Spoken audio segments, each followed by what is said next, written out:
Hey guys, welcome back to the channel. In this tech tutorial video, we're going to show you how you can clear the cached files and images in the Shift AI browser in 2026. So let us dive into this. Alright guys, so for this method, you will need to access your browsing history in the Shift AI browser. To do that, click into that gear icon in the top right, scroll down, and under settings, click into history.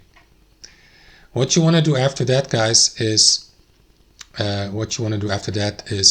navigate to delete browsing data on the left hand side,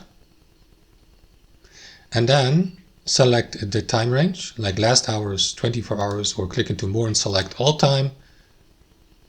Then make sure that you enable or select cached images and files. You can unselect the other ones if you would like to remove it, clear it, or keep it. That's up to you. And then confirm by clicking into this button, delete from this device, to clear the cached images and files from the Shift AI browser on your device. That's how it works. Thanks for watching. Hope you enjoyed it, got some value from it, and we'll catch you later.